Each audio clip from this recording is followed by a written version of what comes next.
serving you on TV, online, and on the go. This is Valley News Live at 6. We're stuck in a neighborhood where I used to use, and it's kind of in my face every day, making things a little more difficult for me to stay on track.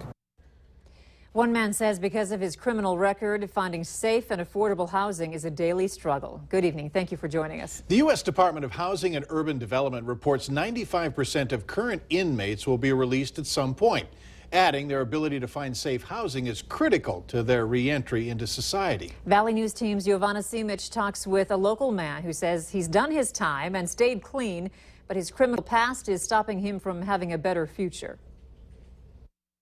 Dustin Grinder is one of many felons that has trouble finding safe and affordable housing. This place is pretty run down. It needs, we had somebody come in and look at it. It's about $8,000 worth of work to get it up to snuff. Making it tougher for him to pull his life back together. Give us an opportunity to change all the way, you know, not just be good in prison and then get out and struggle and, you know, work at McDonald's and live paycheck to paycheck. Currently, Grinder lives at Countryside Trailer Park, a dark place for him, a place where he used drugs. It's hard just to walk by him and not say hi, you know, but I know if I do, it opens that door for me to potentially walk down that road again. I think one of the biggest factors in relapse and in recidivism is not having housing or not having, you know, safe, sustainable housing or going back to the old neighborhood. Lori Baker works for the FM Coalition for Homeless Persons. She says that people with a record, no matter how big or small, have a tough time finding housing, which can often lead them to being homeless. Of the folks with criminal backgrounds, they have the hardest time getting housing. They have a terrible time getting rental housing. Unless they own their own home, housing is a challenge. And when they can get housing, it's often very substandard. And she says stereotypes about people with criminal backgrounds needs to change in our society. I think that reaction to people having some sort of a record is kind of uniform. Lots of people have that attitude. In some ways, it's sort of knee-jerk because you just like, you're making this blanket assumption about people. Having support from friends and family is key to getting back into society. It makes it tougher. I mean, I think if I didn't have my family and my fiance here, it would be a lot more of a challenge.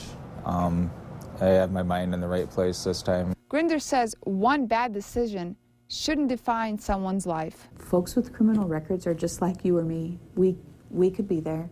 You know, it's timing, it's poverty, it's all kinds of complex human factors. Give them a chance, you know, stop basing everything on the past. Something that Grinder wants, a chance to better his life.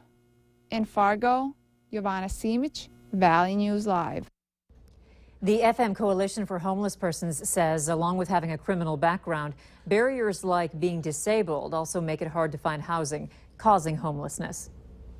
This story came to us through our whistleblower hotline. If you need help uncovering an issue in your community, give us a call at 701-237-6576 and leave your tip. So it was windy outside today. We're used to that, right? I thought it was okay outside. Let's find out from Hutch what he thought and what he's forecasting for this evening. Hutch? Well, I think we're going to see these winds continue to taper off heading into the evening. We started out with a gray day, too, so it felt a little cooler thanks to those gusty north winds and a little bit of greening going on out there with the sunshine and the added moisture we've had of late. Things are looking on the up and up. Peak wind gusts today exceeded 30 miles per hour throughout the valley, nearly 40 miles per hour in Grand Forks, and the satellite and radar showing most of the clouds and showers exiting well to the east. We'll see temperatures slipping into the 40s later this evening, wind speeds decreasing and much warmer weather just around the corner. We'll tell you about that, and then we'll tell you about our next chance of rain in the extended forecast here in a couple of moments. I'd rather hear about much warmer weather just around the corner. I will make note of this. All right, thanks. Yep. A 42-year-old woman is in custody tonight in connection with the death of a 1-year-old child in Poplar, Montana. The woman is being held on tribal charges, but could also face federal charges. Her name has not been released. The body of 1-year-old Kinsley Olson was found in Poplar, that's where she disappeared, and it prompted an Amber Alert in North Dakota. Lutheran minister Scott Morey of Shevlin, Minnesota, has been convicted of 13 counts of criminal sexual conduct. The prosecutor says all the charges relate to conduct against 2 minor children. Documents say the 2 boys endured sexual molestation for years, including sexual penetration. Morey is being held in jail without bail. Each conviction against him carries a maximum sentence of 10 to 30 years in prison. Today, people continue to pay tribute to Prince. All day, grieving fans showed up at Paisley Park Studios in suburban Minneapolis, where the 57-year-old music icon was found unresponsive earlier today. No details have been released yet. Nearby, outside of Prince's Paisley Park's studio, a small group of fans assembled in the rain to honor the artist's memory. As a singer, songwriter, and instrumentalist, the man born Prince Rogers Nelson was among the most influential and acclaimed musicians of his time, inducted into the Rock and Roll Hall of Fame in 2004. I'm a musician. I live for that. I live for playing and creating songs. The Minneapolis native sold more than 100 million records worldwide. Hits including When Doves Cry, Little Red Corvettes, and Let's Go Crazy all drew upon influences as wide-ranging as James Brown, the Beatles, and Jimi Hendrix. One of his biggest hits made Party Like It's 1999 an ingrained lyric of pop culture. 7 Grammy Awards, a Golden Globe, and an Academy Award were also part of Prince's legacy. An autopsy will be performed to determine a cause of death. Speaking of Prince, this is what iTunes looked like this morning. Prince's albums jumped to the top of bestseller lists after fans learned he had died. The very best of Prince topped album sales, followed by Purple Rain and the hits, the B-sides, in second and third place. Fargo's building a new city hall, and today we got to look at the new plans. Construction will start as early as this fall. It's going to be built on the north end of the current Civic Center parking lot. The redesign was intended to significantly reduce the overall cost of the project without sacrificing functional workspace. Current estimates peg the cost at $22 million. Construction on one of the busiest roads in the area is officially underway. The much talked about project on 13th Avenue South began this morning. It stretches from in front of West Acres to 45th Street, a mile of road that typically sees 30,000 cars a day. The road will remain open during the project, but with only 1 lane of traffic in each direction. The reconstruction of 13th Avenue will run through October. Fargo police say they'll be conducting extra enforcement in the work zone to cut down on speeders and people cutting through parking lots. It happens every year. The snow melts, and that reveals an ugly sight, with trash oftentimes lining our roads. A group in Moorhead is doing what it can by picking up garbage along I-94. Safety vests, gloves, litter grabbers, trash bags, and water are provided. Crews are working the interstate from the Red River to 20th Street South. Traveling with kids can be tough, so when Congress took up the FAA reauthorization, 2 moms who also happen to be senators brought up the struggle to their colleagues. Senators Claire McCaskill and Deb Fischer consulted with their local airports and drew up a plan to create private nursing rooms for mothers. These rooms would be included in future development plans for both medium and large hub airports.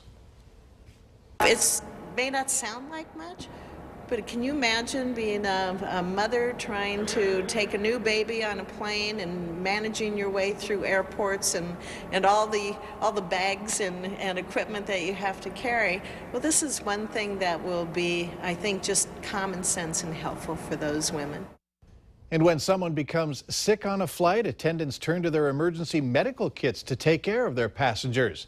The problem is those kits haven't been updated in nearly 2 decades. Senator Fischer says airlines have seen an increase in family travel during this time and now need to accommodate that change.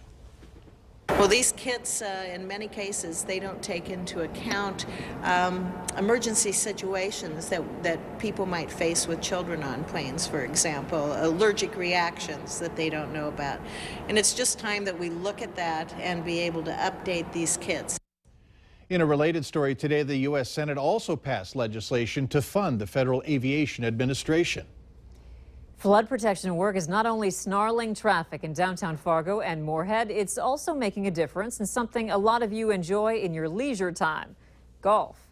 Work on a levee rebuilding project is underway at the Rose Creek Golf Course. And that work means when you head out for a round, you'll only be able to play 9 holes instead of 18. The driving range is closed as well. Holes 8 through 16 are the ones that are shut down. The deal is a levee or dike was built 6 years ago, and now it's being redone to meet the proper standards. So Rose Creek will remain a 9-hole course the rest of the year. ATVs are fun, provided they're driven with safety in mind. Later on Valley News Live at 6, where you can get your kids educated on staying safe. Coming up in weather, we have some excitement to talk about. Spring-like temperatures return to the valley. Highs today up north came before sunrise. I'll have details on that warmth coming up right after this.